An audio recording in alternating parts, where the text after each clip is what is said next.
kuko aho babiciyeho ngaho mu myumbati nta mwumbati bavunye, nta n'ikibabi cy'umwumbati kigeze kivunwa. Aho hantu hose twarahahigahize kandi n'ahantu hafi y'inzira duca. Abana mu bigaragara uwabishe yari yabasize mu nzu, babishe babashinyagurira mbega.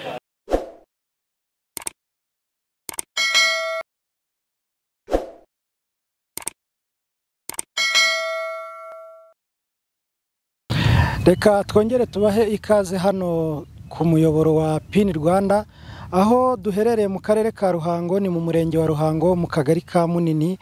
Ahangaha turi ku irimbi rya Nyagacyamo nk'uko murimo kubibona hano inyuma yanjye. Aha ku irimbi rya Nyagacyamo rero nahagiye gushyingurwa abana babiri, ni abana babiri bitabye Imana, aho bano bana umwe yitwa turi kumwe nayo Mizero Joshua, uyu nguyu akaba afite imyaka 2 n'igice, ndetse hari na uw'umutima Tesla ufite imyaka 8.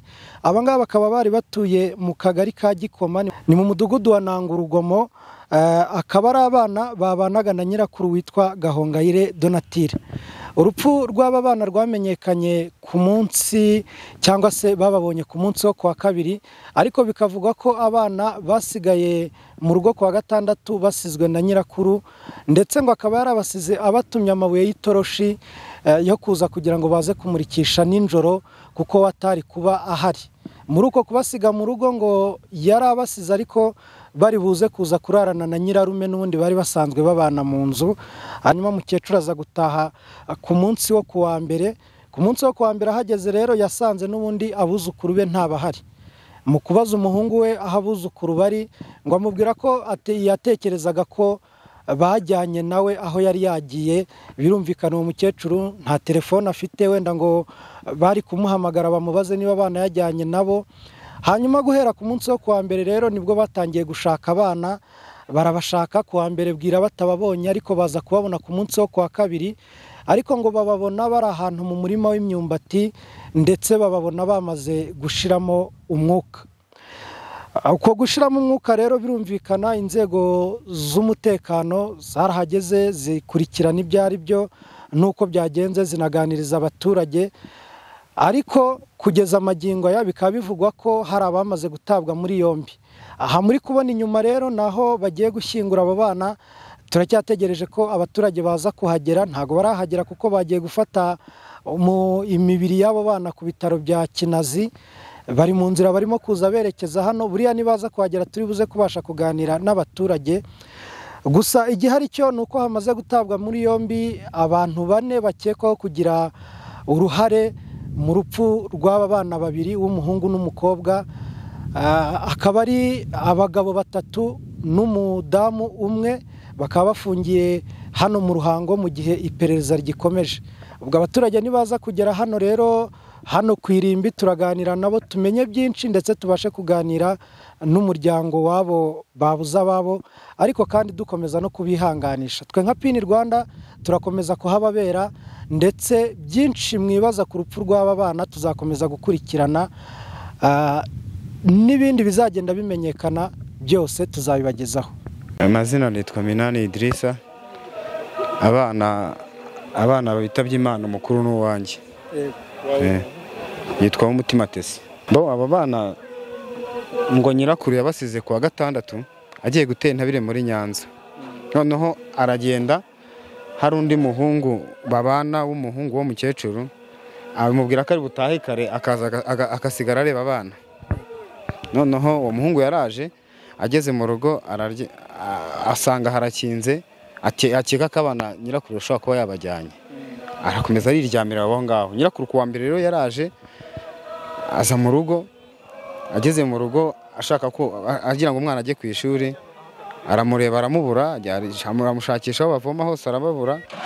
Arangije nyuma yaho ahamagara umuhungu, atese abana ko nababuze babashyize he? Umuhungu nawe ati ahubwo nari nzi ko wabajyanye.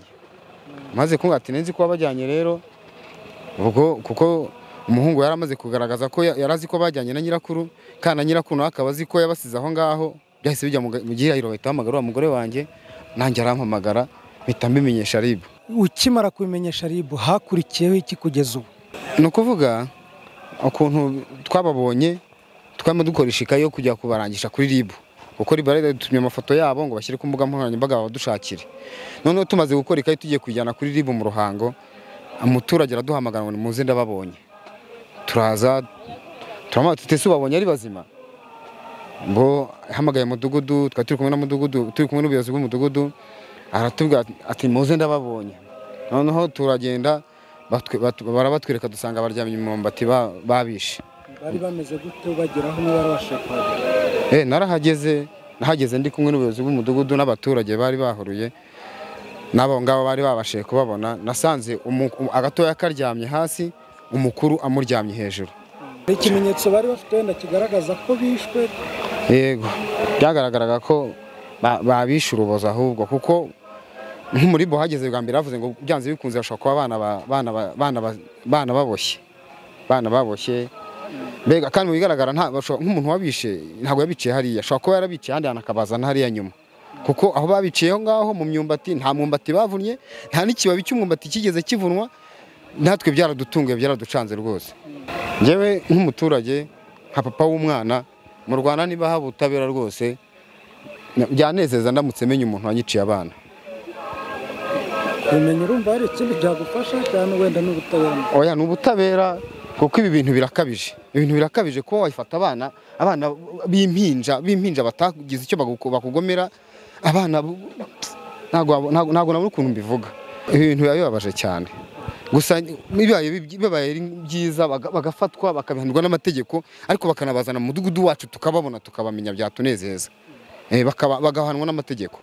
Nanjye nitwa Tuyisenge Claudine, nkaba ndi nyina w'umwana mutoya w'umuhungu.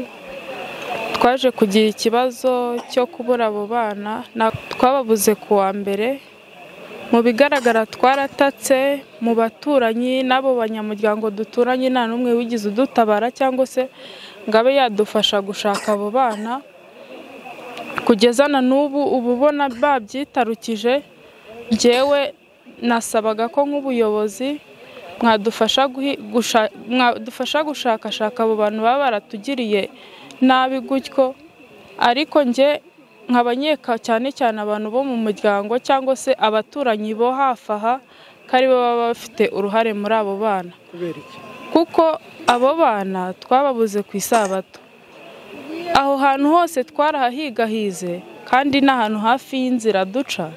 Abana mu bigaragara uwabishe yari yabasize mu nzu, abajyana nko mu ijoro ryo kuwa mbere wenda niho yabataye muri iyo myumbati.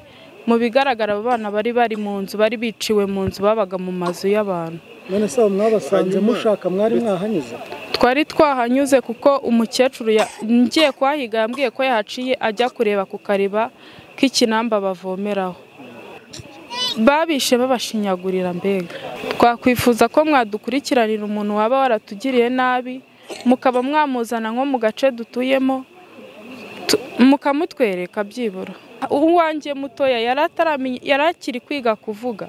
Ako gakuru karakana kajijutse kamaze kwigira hejuru gafite imyaka 8. Twabasaba ko mwadukurikiranira nk'uwo muntu mumudufatiye, Imana yazabaho umugisha. Nitwa Gahongayire Donatira. Nagize ikibazo cya buzukuru banjye nasize mu rugo ngiye gutera intabire ku tariki 11. Ikintu kigaragaza ko bishwe nuko wabonaga bafite ingwingoma, kuko je baramfasha narifashwe n'abantu bafite ingwingoma, ku buryo akana gato kitwa Joshua bari bagakuye ano menyo y'imbere. Umukuru nawe ngo bari bamukebanyije akaguru, ngo n'akaboko bagoronzeye bavunnye, na hano mu mutwe harimwo ngo ibintu bagiye bakubitisha. Kuganira n'abaturage bakatubwira byinshi bigiye bitandukanye, ndetse na nyirakuru w'aba bana no kucyo bakeka nk'intandaro y'urupfu rw'abuzukuru be. Igihari cyo kinavugwa mu baturage n'icyo umukecuru bavuga ko icyo bakeka nk'intandaro y'urupfu rw'abuzukuru be ngo yaba ari uko ashinjwa amarozi. Hakaba ngo hari abari bamaze igihe bamushinja ko aroga mu rusisiro, bavuga ko ari umurozi. We akaba akeka ko ubwo ababikoze bwaba ari mu buryo bwo kwihorera, kuko hari n'abavuga ko yaba yarabarogeye abana. Jya urebye abo bana kugira ngo babice, jyewe nari mfite ikibazo ku muturanyi, dufitanya ikibazo ku buryo uwo mwana naje kuza nsanga uwo mama yari afite umwana urwaye witwa arwaye, jyewe sinabaga muri kino gihugu, umwana yaje gupfa. Ubwo ngubwo sanga umwana abaho iminsi mikeya, 2003 ubwo umwana yaje gupfa. Mu nyuma zaho nza kumva ko ngo ari jye namurozi. Byateje ikibazo cy'inzangano mu muryango, ku buryo nta munyamuryango nyiyumvamo, ndetse ku buryo basohotse bakajya no hanze, ibyo bintu babigira imvugo ahantu hose, ndetse hakabamo nabo baguririra hari kugira ngo bajye mu kabari. Hari abantu bakunze inzoga cyane, ugasanga babigize igitaramo. nashaka kwitera gutya ndeba aragira ngo irebe mwese.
Murashishoze gishimisha Imana Nyagasani, umubyeyi udukunda kandi ijabiro n'ibikorwa yiremeye bimukomere mu mashyi. N'umusumba byose akwiriye kuratwa. reka twe twihanganishe umuryango wabuze ababo. Ubwo ukuri kukishe aba bana bizagaragazwa n'inzego z'iperereza nizimara gukora iperereza nyine nk'uko baritangiye. Nge rero twari turimo kubana Eric Habimana, dukomeze tubane kuri PIN Rwanda.